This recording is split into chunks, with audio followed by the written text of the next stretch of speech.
Welcome to our video on the workflow for AI Filter 2.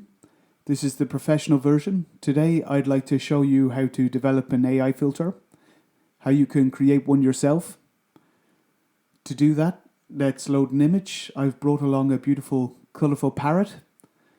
Lots of color helps us and our AI network to train color really effectively. For this filter that I want to make with you, I've decided to create a vignetting effect. So let's take the peripheral light distribution and apply it to the image and perhaps intensify the effect a little at the bottom. We can also make it a bit more intense on the right. Now let's turn it down a little on the left and at the top. So we have an asymmetrical vignette. That's slightly harder to train in, which is why we're doing it, so we can learn a bit more. Next, I'd like to add an exposure error to the image. We have an effect here that we can add by double clicking. Once that's activated, we can choose a shape down here. I like the red variant. Let's turn the intensity right up and increase the exposure error on the image slightly. On the left here, I now have this red and yellow exposure error, and here on the right another small red one, but I don't want the small red one. So I'll use the gradient tool to specify that this effect should only be on the left side of the image and should fade out towards the right. That'll get rid of the little spot there. Now I've created an image with a number of different components. Firstly, an exposure effect with color on the left and a vignette mainly on the right and bottom, which turns dark. Now let's say we want this to be our final image. This is what the filter should look like. I'll add it here in the after image. And since we're training the AI using the supervised learning method, I also have to tell the system what the before is, what the original should be, and how it should become the after that we just created. To do that, we simply reset all our effects and add the original image down here. Now we've defined the before and after images for the AI network. They don't necessarily have to come from this program. You can create before and after images in any program and just upload them using the big buttons at the top. It's really easy to load before and after images this way and then train them as required. With that in mind, let's load a different image as the main image for training in this effect. I want to see what the training looks like. Now we've reached the business end. How do we set up and configure all these elements of the neural network? And actually, for each line, you just have to ask yourself a relatively simple question. The first row is the block size. For the block size, we have to ask, have we made significant changes to image sharpness or micro details between our before and after images? If so, the more we've changed, the larger the image blocks we should use. We haven't done so here, so we can leave the setting on the left. The next line is our training rate. Here we have to ask ourselves how accurately we want to train the network. The first two options are the fast variants, which are not quite as precise. The last options are the more accurate but slower variants. I personally like to use variant 3. It provides an intense training for the before and after image and gives me a relatively good end image. Then we come to our third choice, which is the layer shape. I'd like to set that at the very end because we're about to set something else down here that affects it. The additional functions, the gradients, are already preset.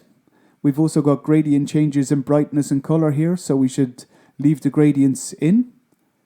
For the second setting, we have to ask ourselves, these are the additional colors. Do we have enough different colors in our training image? And we do in this case. That's why I chose our colorful parrot to give us as many different colors as possible. The third option is the same, but for brightness. And we have some light brightness levels in the image as well as medium and dark, so we don't need additional contrast. The whole thing is called data augmentation, where additional synthetic image elements are created artificially. We need convolutions for things like soft details or local contrast compensation. In other words, lightly masked changes in brightness across the image. We don't have that here, so we don't need to set them. And now we come to the new settings. This is the position grid.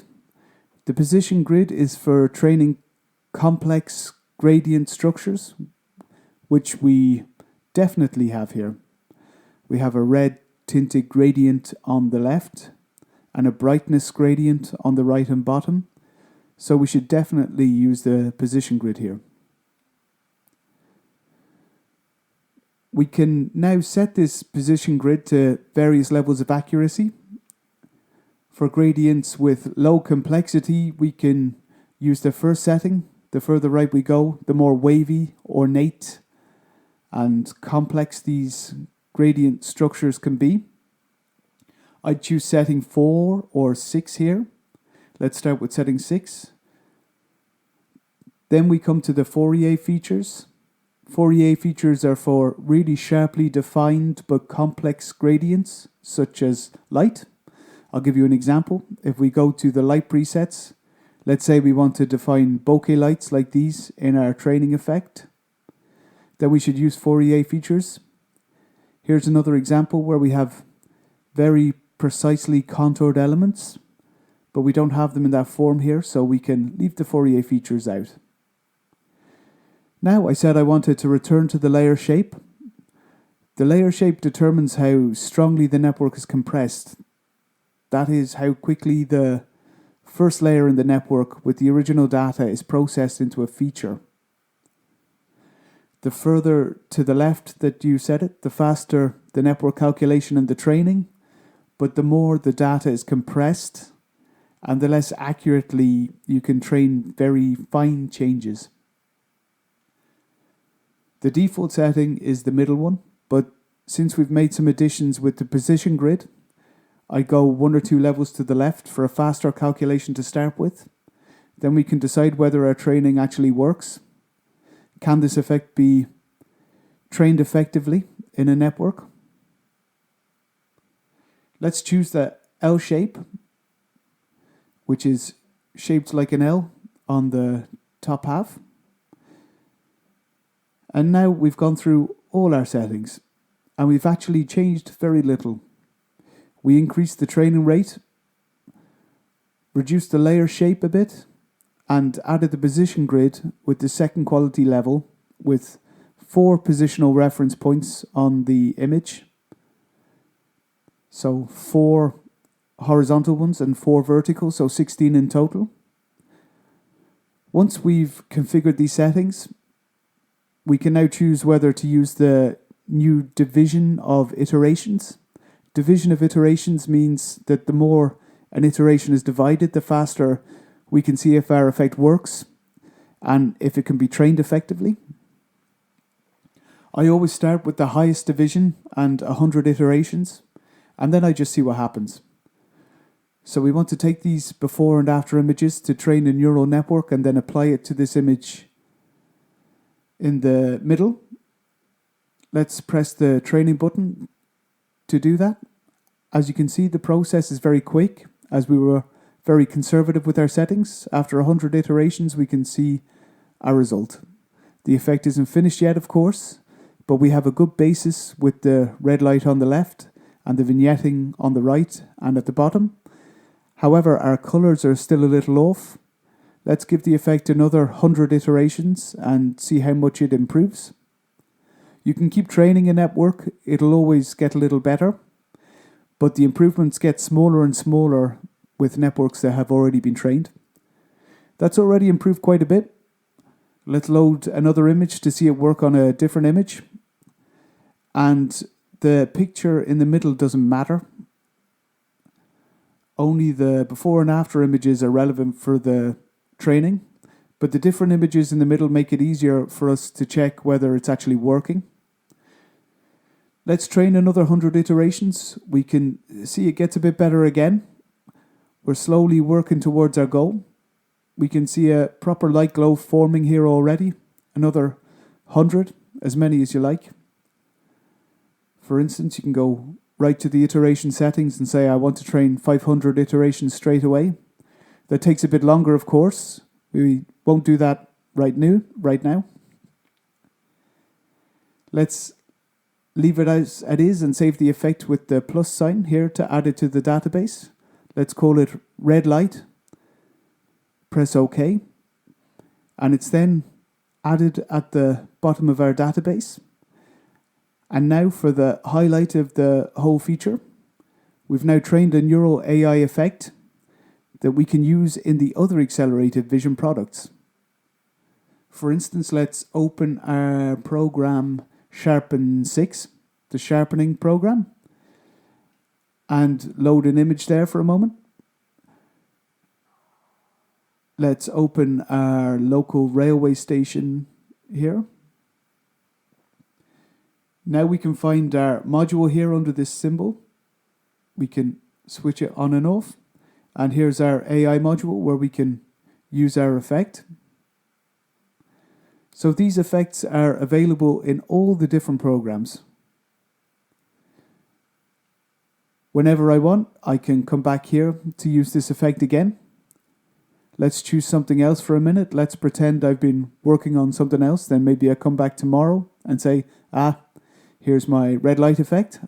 I'd like to train it a bit more. Then I just load it again and enter an iteration count here. Let's train another 200 iterations. I can also stop the training and continue it later. Let's wait for it to finish. We can see our precision is still increasing. The effect is getting even better. Then we press the plus sign again, overwrite the effect, and our new effect is now in the database. And that's how we can use our effects throughout our programs. That makes the whole feature really brilliant. As I said, you can basically put any before and after images in here. It's important that these images are congruent. They have to fit on top of each other exactly, otherwise the AI can't do anything with them. It can't determine which group of pixels in the before image should look like the same group of pixels in the after image if they're offset from each other. That's why they have to be congruent.